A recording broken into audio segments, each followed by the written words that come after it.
اعوذ باللہ من الشیطان الرجیم بسم اللہ الرحمن الرحیم یا ایہا الذین آمنوا کتب علیکم الصیام کما کتب علی الذین من قبلکم لعلکم تتقون۔ پچھلی آیات کے اندر پہلے قصاص کا حکم ہم نے پڑھا، اس کے بعد پھر میت کے وصیت کے بارے میں ہم نے پڑھا۔ اب اللہ تبارک و تعالی نے یہاں پہ روزوں کا حکم بیان فرمایا ہے۔ دیکھیں یہ بڑی خوبصورت ترتیب ہے کہ پہلے قصاص جب لیا جائے گا تو ملکوں کی اصلاح ہوگی۔ جب کسی کو قصاصاً قتل کیا جائے گا، بدلے میں قتل کیا جائے گا، تو اس وقت کیا ہوگا؟ ایک ملک کی اصلاح ہے۔ اس کے بعد پھر خاندان کے بارے میں اللہ تبارک و تعالی نے اس کا جو ترکہ جو جائیداد ہے پھر اس کا حکم بیان فرمایا۔ اب یہاں پہ اکیلے شخص کے بارے میں، اس کی عبادت کے بارے میں بیان ہو رہا ہے۔ یہ کتنی خوبصورت ایک ترتیب ہے۔ پہلے ملکوں کے معاملات کو اللہ تبارک و تعالی نے قصاص کے ذریعے بیان فرما دیا ہے کہ اگر ملک ٹھیک کرنا ہے تو قصاص لو۔ پھر اس کے بعد برادری اور خاندان کے تعلقات ٹھیک کرنے ہیں تو جائیداد کو، ترکے کو جو ہے وہ جس کا جتنا حق بنتا ہے اس کو اتنا دو۔ اب جب برادری اور ملک کے معاملات ہو گئے تو آگے اللہ تبارک و تعالی نے فرد واحد یعنی ہر ایک کے لیے جو ہے وہ عبادت کا ایک طریقہ بیان فرمایا ہے تاکہ ہر شخص اس عبادت کے ذریعے اپنے نفس کی اصلاح کر سکے۔ ٹھیک ہے، تو اب اللہ تبارک و تعالی نے ارشاد فرمایا یا ایھا الذین آمنوا، اے ایمان والو، کتب علیکم الصیام، تم پر روزے فرض کیے گئے ہیں، روزے فرض کیے گئے ہیں، کما کتب علی الذین من قبلکم، جس طرح تم سے پہلے لوگوں پر روزے فرض کیے گئے تھے۔ اور فرض کیوں کیے ہیں اس کی وجہ بھی آگے بیان فرمائی، لعلکم تتقون، تاکہ تم پرہیزگار بن سکو۔ یاد رکھیں روزے ہر امت پر فرض رہے ہیں، خواہ وہ کسی طریقے سے بھی رہے ہوں، آدم علیہ السلام سے لے کر آقا علیہ السلام تک جتنی بھی امتیں آئی ہیں، روزہ کسی نہ کسی صورت میں ساری امتوں میں فرض رہا ہے۔ ٹھیک ہے، یہ اور بات ہے کہ کسی پر شوال کے ہو سکتے ہیں، کسی پر ذیقعد کے، کسی کے ذی الحج کے، کسی کے محرم، کسی کا سفر، اپنے ہو گئے، لیکن اس امت پر جو ہے وہ رمضان المبارک کے مہینے کے روزے جو ہے وہ فرض کیے گئے ہیں۔ تو اللہ تبارک و تعالی نے ارشاد فرمایا کہ ہم نے روزہ کیوں فرض کیا ہے؟ تاکہ تمہارے نفس کی اصلاح ہو سکے، نفس کو خواہشات سے روکا جا سکے۔ یاد رکھیں صوفیاء کرام، علماء کرام نے یہ مسئلہ بیان فرمایا ہے، فرماتے ہیں کہ معرفت کی پہلی جو زینہ ہے، جو پہلی سیڑھی ہے، وہ نفس کو بھوکا رکھنا ہے۔ جتنا نفس بھوکا رہے گا، خواہشات سے دور رہے گا، اتنا ہی اللہ تبارک و تعالیٰ کی معرفت جو ہے وہ انسان کو زیادہ نصیب ہوگی۔ ٹھیک ہے، تو یاد رکھیں اللہ تبارک و تعالیٰ نے تین چیزوں سے، روزہ کس چیز کا نام ہے؟ تین چیزوں سے اپنے آپ کو روکنا، کھانے سے، پینے سے اور مجامعات یعنی جماع کرنے سے، اپنی بیوی کے قریب جانے سے۔ یہ حلال ہونے کے باوجود بھی اس کو جو ہے وہ ایک مہینے کے لیے حرام کر دیا گیا ہے، وہ بھی صرف اور صرف دن کے لیے، رات کو وہ بھی نہیں ہے۔ یہ اس کا بیان آگے آئے گا۔ تو روزہ کیوں رکھا جاتا ہے؟ حدیث پاک کے اندر آتا ہے کہ اللہ تبارک و تعالیٰ نے 3000 بیماریوں کو نازل فرمایا ہے۔ کتنیاں؟ 3000 بیماریاں اللہ تبارک و تعالیٰ نے نازل فرمائی ہیں۔ ان میں 1000 بیماری کا علاج صرف اللہ تبارک و تعالیٰ نے دعا کے اندر رکھا ہے۔ جس طرح دعا کرتے جائیں گے بیماری ختم ہوتی جائے گی، اور 1000 بیماری کا علاج اللہ تبارک و تعالیٰ نے صرف ماہ رمضان کے روزوں کے اندر رکھا ہے۔ 1000 بیماری کا علاج جو ہے وہ دواؤں کے اندر رکھا گیا ہے، باقی دواؤں کے اندر۔ ٹھیک ہے، تو مقصد کہنے کا یہ ہے کہ 2000 بیماریوں کا علاج، 1000 بیماری کا علاج دعا کے اندر، اور دوسری 1000 بیماری کا علاج صرف اللہ تبارک و تعالیٰ نے ماہ رمضان کے روزوں کے اندر رکھا ہے۔ ٹھیک ہے، ہمارے بزرگ فرماتے ہیں کہ جس عورت کو حمل نہ ہوتا وہ روزہ رکھنا شروع کر دے، اس روزے کی برکت سے اللہ تعالیٰ اس کو حمل کر دے گا۔ ٹھیک ہے نا جی، یعنی اس کو حمل ہو جائے گا۔ بلڈ پریشر، یہ اس کے لیے روزہ بڑی بہترین چیز ہے۔ اس طرح کئی بیماریاں ہیں جس کے لیے جو ہے وہ ہمارے بزرگ فرماتے ہیں، بلکہ ہمارے بزرگ کیا فرمائیں گے؟ آقا علیہ السلام نے خود ارشاد فرمایا کہ سومو تصیحو، روزہ رکھتے جاؤ اللہ تعالیٰ تمہیں صحت عطا فرماتا جائے گا۔ ٹھیک ہے نا جی، تو جتنی صحت کے بارے میں آج ڈاکٹر بھی یہ بات ماننے کے پر مجبور ہے، وہ کہتے ہیں کہ جتنے بیمار ہیں اگر روزہ رکھنا شروع کر دیں تو اللہ تبارک و تعالیٰ روزے کی برکت سے جو ہے وہ کیا کرے گا؟ صحت عطا فرما دے گا۔ وجہ کیا ہے؟ دیکھیں، کیونکہ ہمارے ہاں تو کھانے پینے پر مقابلے ہوتے ہیں نا، ٹھیک ہے جی، پہلے بریک فاسٹ ہوتا ہے، پھر ڈنر تو اور لنچ اور پتہ نہیں کیا کچھ ہم نے نکالا ہوا ہے. جب بھوک لگی کھانا پینا شروع کر دو. علماء فرماتے ہیں کہ جتنا نفس انسان جو ہے وہ بھوکا رہے گا اتنا زیادہ صحت مند ہوگا. ٹھیک ہے. حضرت جنید بغدادی رحمۃ اللہ علیہ کا قول ہے، آپ فرماتے ہیں کہ جو بندہ صوفی بننا چاہتا ہے، یعنی رب کی معرفت حاصل کرنا چاہتا ہے، اور وہ دن کے اندر 3 بار کھانا بھی کھاتا ہے، تو اس کو ڈنگروں کے ساتھ، جانوروں کے ساتھ باندھ دو، اسے یہاں پہ رہنے کی ضرورت نہیں ہے. یعنی جو بندہ 3 بار دن میں کھانا کھائے ہو، حضرت جنید بغدادی فرماتے ہیں کہ اس کی صوفیہ میں گنجائش نہیں ہے.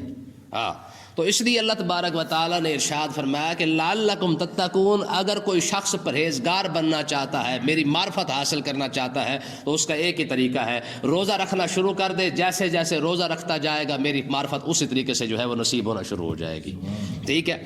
آگے دیکھیں جی، فرمایا ایام معدودات، فرمایا یہ گنتی کے دن ہے، یہ کوئی زیادہ نہیں ہے. 11 مہینے بھی تو ہم نے کھلایا ہی ہے نا. اگر 1 مہینے رک بھی جاؤ گے تو کون سی موت آ جائے گی، کون سی آفت آ جائے گی. ٹھیک ہے. آج دیکھ لیں کہ 11 مہینے شام سویرے کھانے کے باوجود جب یہی 1 مہینہ آتا ہے، لوگ اسی کے اندر بھی بہانے بناتے ہیں. جی پھر میں بیمار ہوں نا جی، پھر میں ٹھیک ہے، پھر جی مجھے یہ مسئلہ بنا ہوا ہے، پھر مجھے وہ مسئلہ بنا ہوا ہے. ہزار لوگ بہانے بناتے ہیں، صرف اسی وجہ سے بنا لیتے ہیں کہ جی ہم سے روزہ نہیں رکھا جاتا ہے. تو اللہ تبارک و تعالیٰ نے ارشاد فرمایا یار 11 مہینے میرا رزق کھایا ہے نا، اگر ایک مہینہ میری خاطر، وہ بھی صرف دن کو یار، رات بھی اس کے اندر شامل نہیں ہے، ساری رات کھاتے رہے اس میں کوئی پریشانی نہیں ہے. ٹھیک ہے.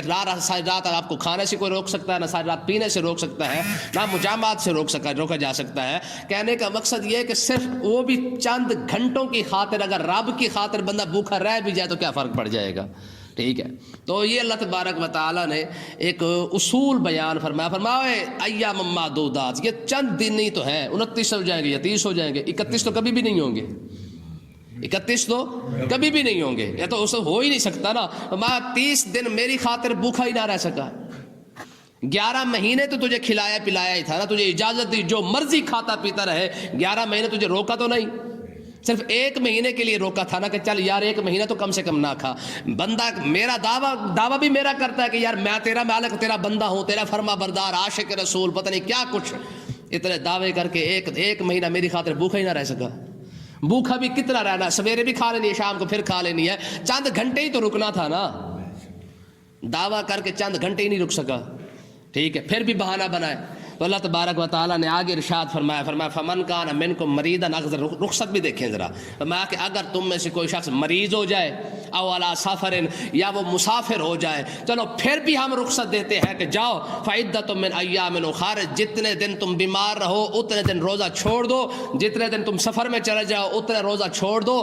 عید جب گزر جائے جتنے دن تم روزہ نہ رکھو، دوسرے دنوں کے اندر تم روزہ رکھ لینا، اللہ تبارک و تعالیٰ ان کو بھی قبول فرما لے گا.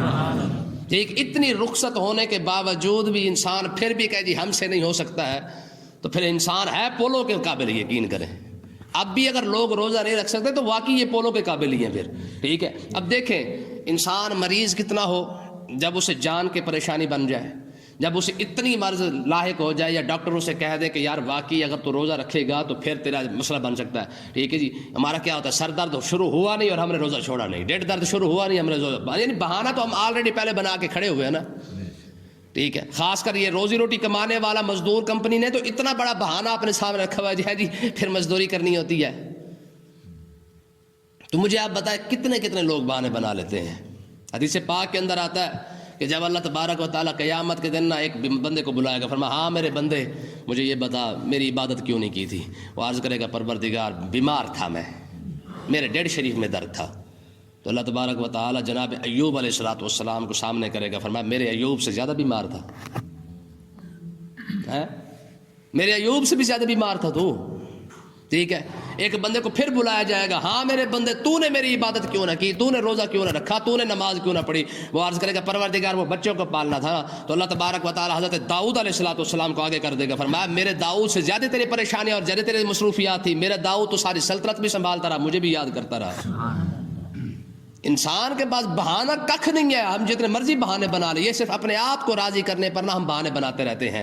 تو اللہ تبارک و تعالیٰ نے دیکھے نا یار کتنی خوبصورت فرمایا، نہیں روزہ رکھ سکتے، بیمار ہو، فرمایا کوئی بات نہیں، ٹھیک ہے تم ماہ رمضان کے بعد رکھ لینا، تم بڑی عید کے بعد رکھ لینا، تم محرم میں رکھ لینا، سفر میں رکھ لینا، ربیع الاول میں جا کے رکھ لینا، اور جب فرصت ملے تم رکھ لینا، میں پھر بھی قبول فرما لوں گا۔ ٹھیک ہے، تم سفر میں جا رہے ہو، اگر مسافر ہو، تم کہیں جانا چاہتے ہو یار، پھر بھی تمہیں رخصت ہے، جاؤ، تم سفر کے اندر جو ہے وہ تنگ نہ ہو، ٹھیک ہے، ہاں اتنا کر لے کہ جب تم واپس آ جانا، ٹائم نہ بھی ملے، عید گزار لینا، بڑی عید گزار لینا، پورے سال کے اندر جب ٹائم ملے تب روزہ رکھ لینا۔ یار سردیوں میں رکھ لینا، گرمیوں کے روزے تھے سردیوں میں، چلو رکھ لینا، ٹھیک ہے، تم پورے کر لینا، 30 کے 30 تم پورے کر دینا، 29 ہو تو 29 پورے کر لینا، پورا تم کر دینا، قبول میں فرما لوں گا، تمہارا کام ہے صرف گنتی کو پورا کرنا، ٹھیک ہے۔ پھر آگے دیکھیں جناب، وَعَلَى الَّذِينَ يُطِيقُونَهُ فِدْيَةٌ طَعَامُ مِسْكِين، فرمایا وہ لوگ جو شیخ فانی جن کو کہا جاتا ہے، شیخ فانی کا مطلب یہ ہوتا ہے کہ اگر 80 سال کا 90 سال کا بابا ہو چکا ہے، اب روزہ رکھ نہیں سکتا ہے، اب اس کے لیے کمل کرم دیکھیں، فرمایا کہ وہ لوگ جو طاقت نہیں رکھتے روزہ رکھنے کی، فدیۃ طعام مسکین، وہ ایک مسکین کو کھانا کھلا دے صبح کا اور شام کا، اللہ تبارک و تعالیٰ اس کے روزے کو معاف فرما دے، ٹھیک ہے جی، سویرے بھی روٹی کھلا دے، شام کو بھی روٹی کھلا دے، فرمایا اگر وہ بابا روزہ نہیں رکھ سکتا، اب 80 سال عمر ہے، 90 سال کی عمر ہے، اگر روزہ نہیں رکھ سکتا تو کچھ بھی نہ کرے تو کیا کھلے، 2 کلو گندم دے دے، ٹھیک ہے، یا 2 کلو جو دے دے، اور کچھ بھی نہ کرے، یار 2 ٹائم کا کھانا ہی کھلا دے، دال کے ساتھ ہی کھلا دے، کسی اور چیز کے ساتھ، سلاد کے ساتھ ہی اس کو کھلا دے، لسی کے ساتھ ہی اس کو روزہ کھلا، یعنی بندے کو، کسی غریب بندے کو کھانا کھلا دے، پر میں کیا کروں گا، 80-90 سال کا جو بابا ہے جو اب روزہ نہیں رکھ سکتا ہے، پر میں اس کے فدیے کو قبول فرما کر اس کے روزہ معاف فرما دوں گا۔ کتنی بڑی یار نعمت ہے، مجھے آپ بتائیں اس سے زیادہ کوئی خوبصورتی ہو سکتی ہے کسی مذہب کے اندر؟ کیوں جی؟ اور میں آپ کو ایک اور مسئلہ بتاؤں، فقہاء نے یہ مسئلہ لکھا ہے، علماء نے، وہ فرماتے ہیں کہ اگر بابا ہو، یعنی 80-90 سال کا بابا، جب اس کے پاس روزہ رکھنے کی طاقت نہیں ہے، لیکن اگر پھر بھی وہ شوق کی وجہ سے روزہ رکھ لیتا ہے، علماء فرماتے ہیں کہ بابا بھول کے کھا رہا ہو نا، چپ کر کے نکل جاؤ، کنی کترا جاؤ، بابے کو یاد کروانے کی ضرورت ہے، بابے نے لگا رہا شاباش ہمت کر بابا تیرے واسطے ہی سارا کچھ، سمجھ آئی کہ نہیں آئی؟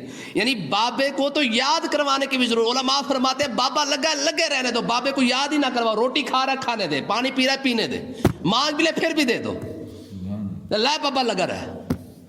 مجھے آپ بتائیں یار اس سے زیادہ کوئی خوبصورتی ہو سکتی ہے کوئی؟ ہماری کس بات کے اندر یہ اسلام ہے جس کی آپ کسی بات کو کھولو گے ہر بات کے اندر آپ کو خوبصورتی نظر آئے گی، دنیا کے کسی مذہب کے اندر اتنی خوبصورتی نہیں جتنی اسلام کے اندر موجود ہے، ٹھیک ہے۔ آگے دیکھیں جی، فرمایا فمن تطوع خیرن، اگر کوئی 2 کلو سے زیادہ دے دے، یعنی ایک مسکین کے بجائے اگر 2 مسکینوں کو کھلا دے، فهو خیر اللہ، تو یہ اللہ تبارک و تعالیٰ فرماتا ہے، فرمایا میرے بندے کے لیے وہ بھی بہتر ہے، میں ایک مسکین کو کھلائے گا تب بھی فائدہ دوں گا، ثواب عطا فرماؤں گا، اگر 2 کو کھلا دے گا میں اس سے زیادہ عطا فرما دوں گا۔ روزہ نہیں رکھ سکتا، چلو 2 کو کھانا کھلا دے، 4 کو کھانا کھلا دے، ٹھیک ہے۔ فرمایا وان تصوموا خیر لکم، ہاں اگر تم روزہ رکھ لو یہ تمہارے لیے بہتر ہے، وان تصوموا خیر لکم، اگر تم روزہ رکھ لو یہ تمہارے لیے یہ بہتر ہے، ان کنتم تعلمون، کاش تمہیں پتہ ہوتا اس بات کا کہ روزے کا اجر کتنا زیادہ ہے، اگر تمہیں پتہ ہوتا تو تم روزہ کبھی بھی نہ چھوڑتے۔ آقا علیہ السلام نے ارشاد فرمایا، رب فرماتا ہے روزہ واحد ایسی چیز ہے جس کے اندر ریاکاری نہیں ہوتی ہے، فرمایا کہ میرا بندہ میری خاطر بھوکا رہے، ٹھیک ہے۔ آپ دیکھیں یار کس سے بڑی اور کیا خوبصورت بات ہو سکتی ہے، بندہ ساری دہاڑی بھوکا رہے، خوب رہنے کی وجہ سے کیا ہوتا ہے، منہ کے اندر بدبو تو آ جاتی ہے نا، منہ کے اندر ظاہر ہے ایک عجیب سی وہ اسمیل جو ہے وہ پیدا ہو جاتی ہے، حدیث پاک کے اندر آتا ہے، فرمایا کہ وہ اسمیل جو بندہ دوسرے بندے کی پسند نہیں کرتا، رب اس بو کو بھی پسند فرماتا ہے کہ میرا بندہ یار میری خاطر ہی تو بھوکا رہا ہے ساری دہاڑی اسی کی خاطر بھوکا رہا کہ منہ کی بو جو دوسرا بندہ پسند نہیں کرتا، رب فرماتا ہے میرے بندے کی کیونکہ میری وجہ سے اس نے مشقت برداشت کی ہے، میری وجہ سے یہ بھوکا رہا ہے، میں کوئی بات نہیں، اس کے منہ سے نکلنے والی بو بھی جو ہے وہ اللہ تبارک و تعالیٰ اس کو بھی پسند فرما لیتا ہے، ٹھیک ہے۔ حدیث پاک کے اندر آتا ہے، فرمایا 2 ٹائم اللہ تعالیٰ دعا قبول فرماتا ہے اسی روزے کی وجہ سے، ٹھیک ہے۔ ویسے تو کئی جگہ پہ ہے، میں حدیث پاک کے اندر آتا ہے جب بندے کے سامنے پانی پڑا ہوتا ہے، کھانا پڑا ہوتا ہے، افطاری کا سارا سامان پڑا ہوتا ہے، بندہ ہاتھ نہ لگائے، پہلے رب سے جو بھی دعا مانگے، رب پہلے انتظار میں ہوتا ہے کہ میرا بندہ مجھ سے مانگ سے، یہ تیری قبولیت کا ٹائم ہے، کیونکہ ساری دہاڑی میری خاطر بھوکا رہا ہے نا، اب مانگ، جیسی مرضی دعا مانگے گا رب قبول فرما لے گا۔ حدیث پاک کے اندر آتا ہے، فرمایا افطاری کا ٹائم جو ہے نا یہ کیا ہے، یہ قبولیت کا ٹائم ہے. کیوں؟ کیونکہ ساری دہاڑی بندے نے رب کی خاطر نہیں پیٹ کاٹا، ساری دہاڑی اسی کی خاطر نہیں مرا، پانی ہونے کے باوجود نہیں پیا، کھانا ہونے کے باوجود، اچھا اکیلا تھا، تنہا تھا، پھر بھی نہیں پیا. ٹھیک ہے نا. بندہ اللہ تبارک و تعالیٰ اسی بات پہ فخر فرماتا ہے، فرمایا یار میرے بندے کو چیک کرو ذرا. ٹھیک ہے، بیٹھا بھی کمرے کے اندر ہے، بیٹھا بھی اکیلا ہے، پانی بھی پڑا ہے، فریج بھی ساتھ ہے، اس کے باوجود صرف اسی لیے چپ کر کے بیٹھا ہے کہ مالک تیری خاطر ہی تو بھوکا بیٹھا ہوں. فرمایا اب اس کا حق تو بنتا ہے نا کہ شام کو جب میں اجازت دے رہا ہوں کہ اب کھا لے، اب میری اجازت سے کھائے گا، تو فلہٰذا اب جیسی بھی دعا کرے اللہ تبارک و تعالیٰ فوراً قبول فرما لیتا ہے. آگے دیکھیں، فرمایا شہر رمضان الذی انزل فیہ القرآن. فرمایا یہ تو وہ مہینہ ہے جس کے اندر ہم نے قرآن کو نازل فرمایا ہے. یعنی ایک تو ہم نے اس مہینے کے اندر روزے نازل فرما دیے، اور دوسرا ہم نے قرآن اس کے اندر نازل فرمایا ہے. ھدی للناس، یہ لوگوں کے لیے قرآن ہدایت بھی ہے، وبینات من الہدی، یہ رہنمائی بھی ہے، والفرقان، اور یہ فیصلہ کرنے کی روشن باتیں بھی اسی قرآن کے اندر ہیں. فمن شاہد منکم الشہر، میں جو تم میں سے یہ مہینہ پالے، فلیصم ہو، وہ ضرور روزے رکھے. کیا کرے؟ ضرور روزے رکھے. مر نہیں جائے گا، روزہ رکھنے سے بندہ نہیں مر جاتا. ٹھیک ہے، فرمایا رکھ لے. ومن کان مریضا او علی سفر فعدۃ من ایام اخر، اگر کوئی مریض ہو جائے یا مسافر ہو تو وہ دوسرے دنوں کے اندر روزے رکھ لے. یرید اللہ بکم اليسر، فرمایا اللہ تعالیٰ تمہارے لیے آسانی چاہتا ہے. رب یہ نہیں کہتا کہ تم بیمار ہو لازمی روزے رکھو، تم سفر میں جا رہے ہو پھر بھی روزہ رکھو، نہ. فرمایا ہم نے تو تم پر آسانی چاہتے ہیں، ہم تو اتنا ہی کہا ہے نا کہ چل یار دوسرے دنوں میں روزہ رکھ لے، چل یار کچھ